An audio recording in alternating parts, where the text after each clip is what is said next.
Hey beautiful people, welcome back to the channel. So I have a special guest with me today, and you guys are no strangers to him and he's no stranger to you guys. For those of you who don't know, this is my husband Raphael, and he is going to answer some questions. So we get a lot of comments in the comment section and just questions in general, and we were going to go ahead and interview him. I'm going to be your interviewer.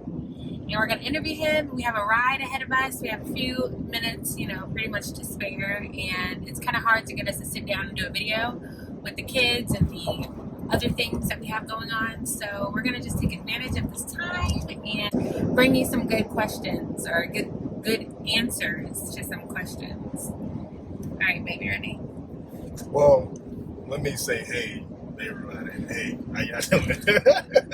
So, yeah, I want to really first just thank everybody for their prayers. They can definitely let me see some of the comments you guys made and the prayers that you guys were, the declarations. Like, I'm grateful. So, thank you. I'm feeling much better. I have lost a little bit of weight, but soon enough, I'll be back in the gym and gain all that, gaining healthier weight back. Let me say it like that. So, yeah, let's, I guess, go ahead and get into it. Okay, so with that being said, he is driving, so he's not going to be looking at the camera. He's not touching the phone. He's not looking at the phone. He is just answering your questions. The first question, he doesn't know what these questions are, by the way. So the first question was, what was your waiting period like before me? And I think they also asked with that question, they were saying like, what was God working on you with, and how was that for you? Were you patient? Were you not patient? All of that. So the waiting period for me, and that's not to say, let me just explain it. The waiting period for me was actually very long,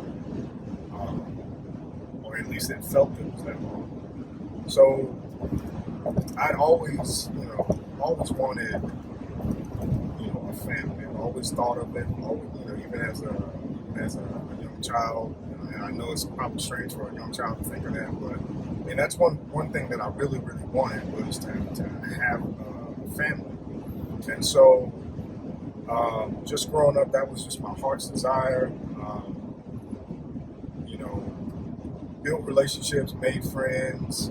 Some friendships kind of ended. Dated people. Those, dating relationships ended, things like that. So, as a timeline, let's just say, back in 2007, I had moved to Georgia for the first time, and I was working for a maintenance company, and I was going to a church then. It was a pretty big church then, and the Lord gave me, I wouldn't say my first dream, but my first dream that specifically touched on, and I knew from the dream, it specifically touched on marriage or my wife. And so that dream, He gave me that dream, and so even in the process of that, I'm going to church, I'm looking, I'm trying to, doing my best to kind of just, keep my relationship with the Lord, just continue to grow, things like that. And then time went by, and months after I had that dream, I still hadn't met anybody. And it was very particular because I actually heard a name within that dream. And so that's what kind of helped me kind of keep my focus. And I think the Lord did that purposely by giving me telling me a name of an individual in the dream. And so for a while, I just kept going and, living life, doing my best, growing, staying in church, whatnot, serving, doing my best. And anytime I would listen for or introduce myself or talk to someone or anything like that, I would actually reference that name. So if the person didn't have that name, it was kind of like, you may be cute, maybe, whatever the case may be, but you didn't have that name. So it was kind of like, And the name was not really unusual, though. The name wasn't like a usual name. Yeah, it wasn't a usual name. It wasn't really a name. It was like a foreign, like it only came from God. Like it was. It wasn't. A name that, it wasn't a common English name or a common American name. So, and I think the Lord used that purposefully because He knew I would start doing that. Like He knew I would pretty much kind of pass off relationships or not get into relationships if I knew the name and I felt so strongly about it. And so, like I said, months went by, didn't meet her. Years went by, still didn't meet her. And always looking for that name, always asking for that name. And it got to a point where I just got really discouraged because I'm like, Lord, okay, you showed me this dream. And I mean, to tell you the truth, He didn't really show me the timeline. So there was no timeline to when He told me that that dream would be fulfilled or that He would answer the dream or answer my questions about the dream. And so I got into relationships. And part of that was because of, impatience and things like that. But,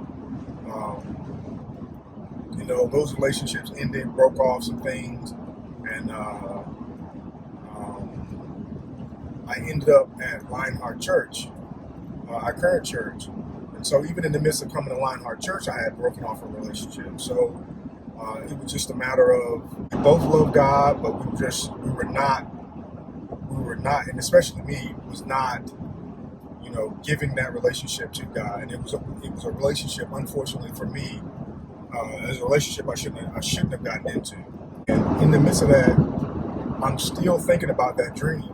And not even just that dream, but the Lord was just confirming that He gave me a dream and confirming that that individual was not the one.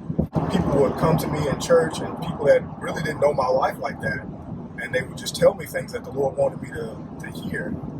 And I remember this one time, I was serving in the media booth. I was the guy putting scriptures on the screen for the pastor or whatever.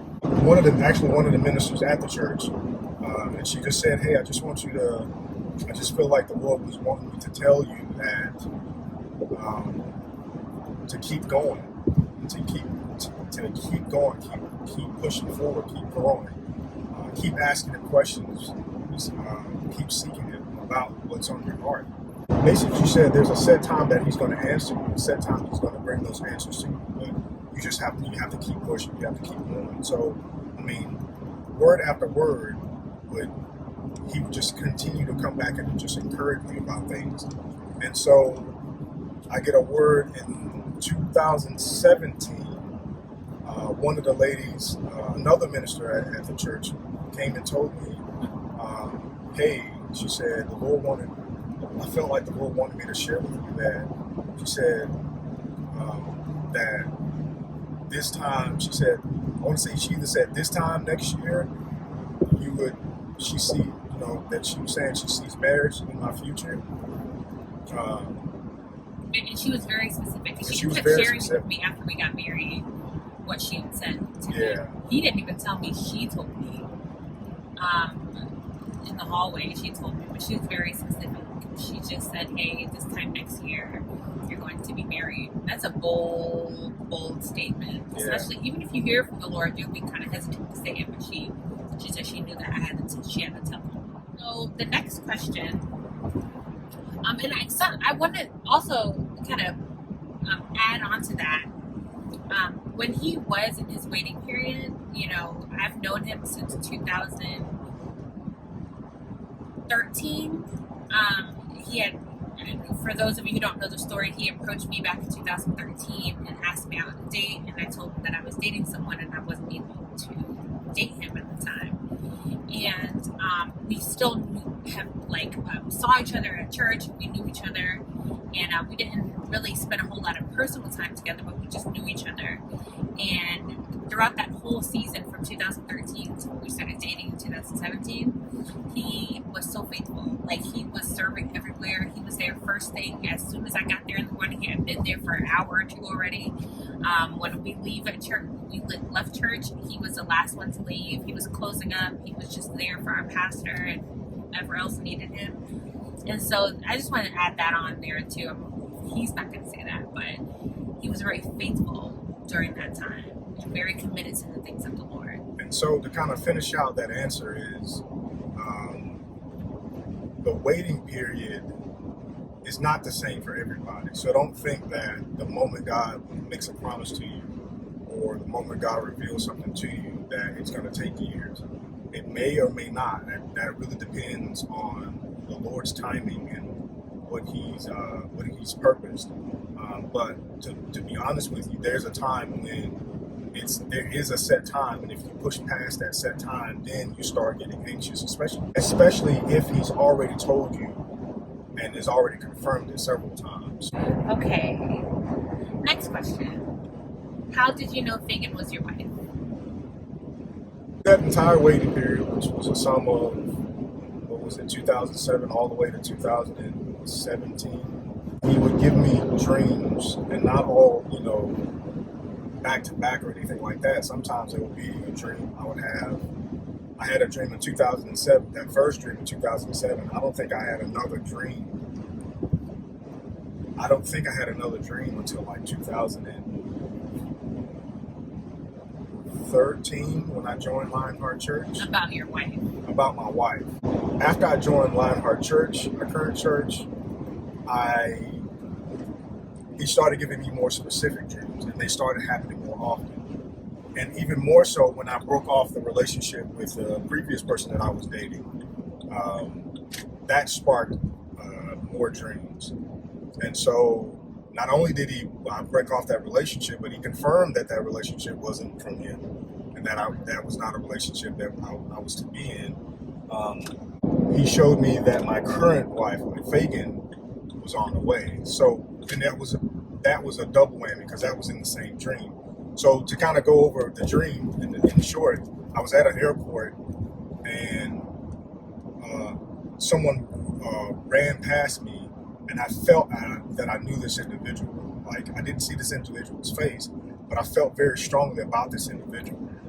And this person went and sat down, but they were sitting on the floor, and they were leaning against the leg of this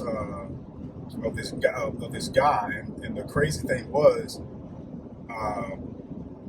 the guy was staring at me with was staring at me like with a very angry tone, like he was staring at me as if I was an enemy or that I was a problem or something, whatever the case may be. I didn't understand why or anything like that, other than I think the understanding may have been a little bit of jealousy or something like that. I don't know what it was, but I could feel based on him looking at me that he was very angry and very mad at me. And so... and the guy was not my ex-husband. But it was a representation of the situation that she was leaving. After that image stopped, I'm walking away from that area, walking toward a food court, like at the airport. And then I'm holding hands with the young lady that was in a relationship previously. And I walk up to a table and the waiter is there. They look at me and they're like, "Oh, I did not expect you. I didn't expect you too." As in the two of us. And so that was the confirmation that relationship wasn't what, that I was not supposed to be in that relationship. There was one dream, and this is going to sound strange. In the dream, I'm in what seems to be an apartment building at night, and it's nighttime because the lights are out, it's dark outside, and I'm walking down the hallway. Now, if you notice most apartments, you walk in and you're pretty much walking into the large space, which is usually the living room, dining room. The kitchen is right there off to the side. And so I'm in the back of the apartment where the bedrooms are, and I'm in the hallway. So I walk up the hallway. Everything else is just dark. Like, there's no movement. There's nobody moving or anything like that. I walk down the hallway and I look to my left, and there's the opening. There's the dining room on the right, and then there's the living room on the left. And I look, and there's a couch to my left, and there are people on the couch. And I look, and then I see Fagan's oldest daughter laying on the top of the couch. I see Fagan laying at the back of the couch or closest to the cushions. And then, oddly enough, there's a space, and then there's this dark figure. And the dark figure, it looks like a person, but it doesn't have the form or the solid form of a person, if that makes sense. It's almost like a dark figure, a dark shadow was just laying there. Like probably like maybe a foot or so in front of Fagin, but not so much as if they were like laying down together. And so the odd thing came when I'm looking, and then Fagin pops her head up, and then she asked the question, "Were you supposed to be my husband?" Now at this point, in my head, I woke up, and it startled me. And it startled me because I was a single man, and I'm trying to figure out, okay, in my understanding, she's still married. And so I'm like, okay, Lord, I don't know what that was. I knew what it meant.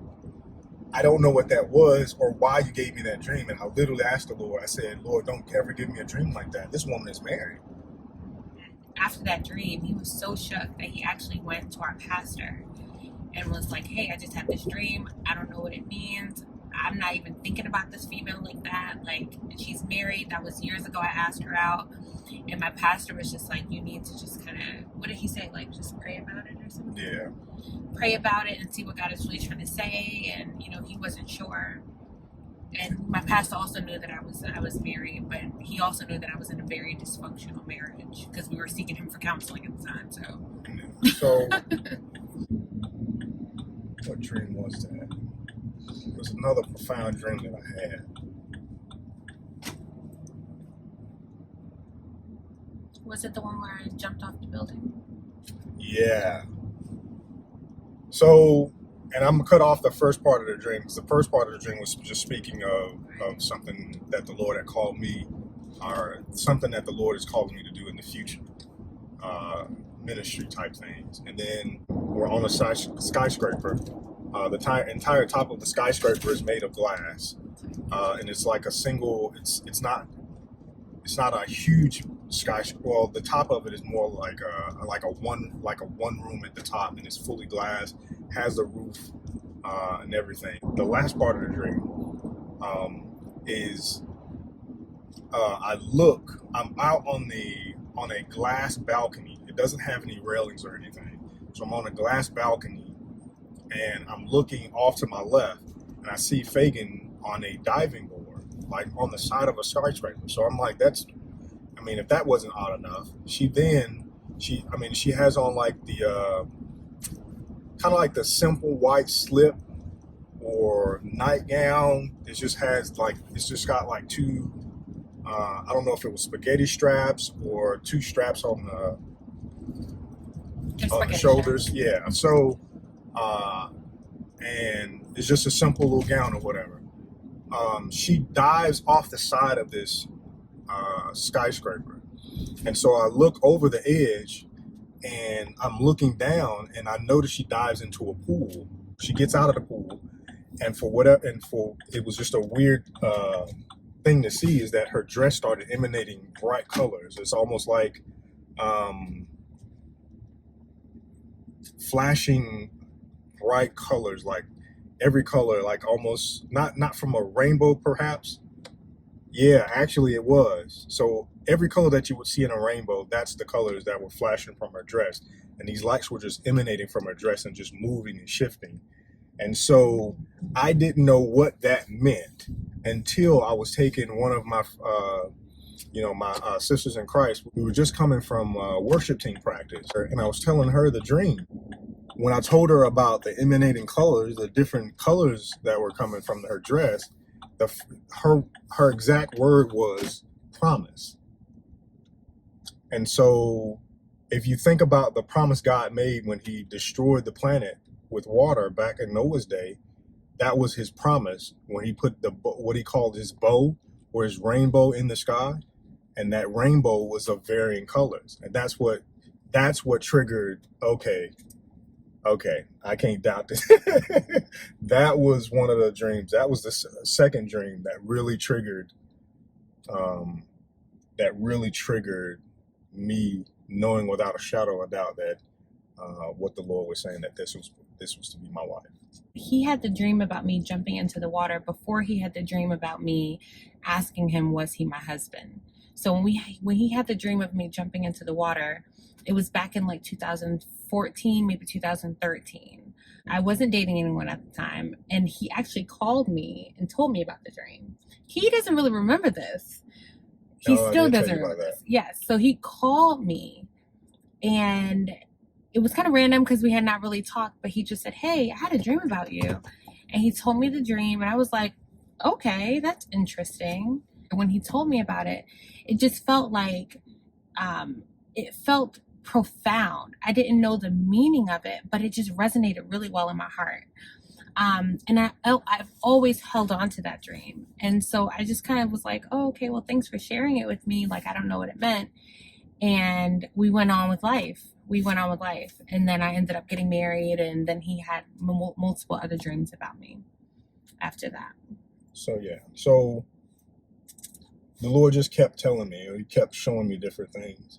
And through the process of time, maturity, things like that, disconnecting from things that I shouldn't have been a part of and following his ways, it just became more and more clear what he was trying to say. And so that's how I came to know that Fagan was my wife. So a question that I want to ask you, this wasn't anyone else's question, but what do you believe are men's biggest concerns when making the decision to get married or to marry someone in particular? I think a man who is a godly man. I believe a godly man's biggest concern is making sure that he is in God's will. That is his biggest concern. And not being in a relationship that the Lord would not ordained, or the Lord did not ordain for him to be in. And that doesn't mean that men don't make mistakes. It just means that his heart's desire is just to do the right thing and do what the Lord is telling him to do. I think that's what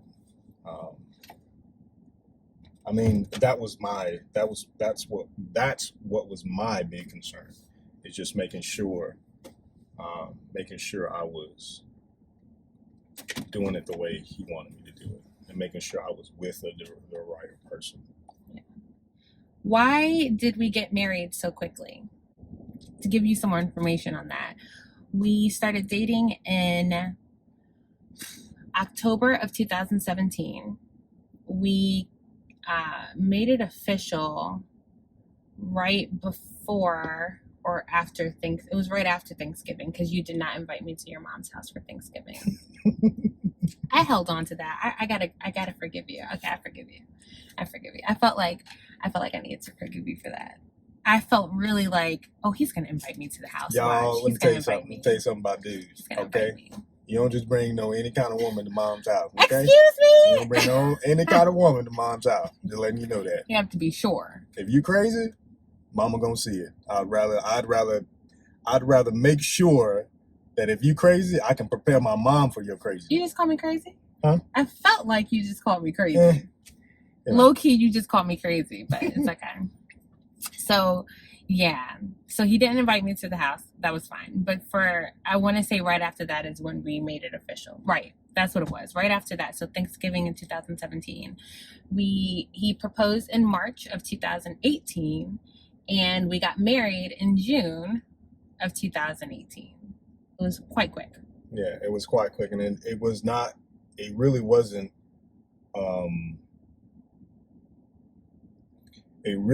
an issue that we had to wait. And I think at that point, the Lord really had purposed us to actually, and I could say that, and I really feel strongly about that. I really believe that the Lord purposed for us to be together much sooner. And remember what I said before, is there comes a time when his timing, if you move past his timing, it becomes this period of anxiousness and worry. And it's like, okay, I set the time, like the Lord set the time, but you're moving past that. You're still waiting. And you become discomforted. So be careful about.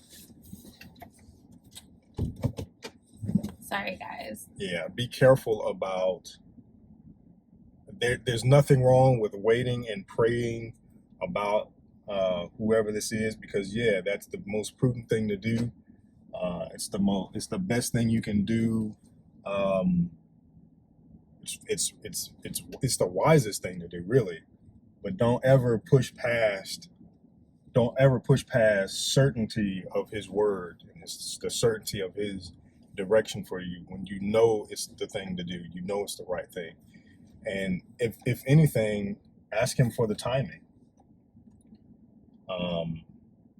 And sometimes he'll give you a date, and then sometimes he'll put an impression on your heart to simply go ahead and do it. Like, because there's no real reason. Honestly, the reason why we wait is because we're taught to wait. And there's nothing wrong with that. But sometimes you got to be careful of your intentions or the reasons behind why you want to wait. Because sometimes that's just rooted in fear. Sometimes it's rooted in how everybody else does it. And you just got to be careful of that. When the Lord leads you and tells you this is your wife, at that point, if he doesn't give you a specific date, there's nothing wrong with going to the courthouse 2 weeks later and getting married. There's nothing wrong with that. Yeah, society tells us that that's wrong. Even ministry will tell you that that's wrong. But you got to be careful with that, because you should not be following ministry to the point that you're disobeying what God told you. That's completely out of order. That's even more out of order than you being out of order for being disobedient to whatever your leadership or your church leadership says. Is being out of his will. His will is perfect, and that's what you should always go by. And that's nothing against ministries anywhere. Trust me, I'm not saying that you should ever be disobedient to your church leadership. I'm just saying God's word comes above anybody else's word, regardless of title or name.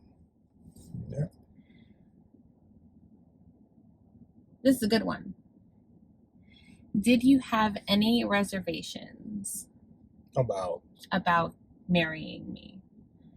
I've never asked him this. I don't know what the answer to this is going to be.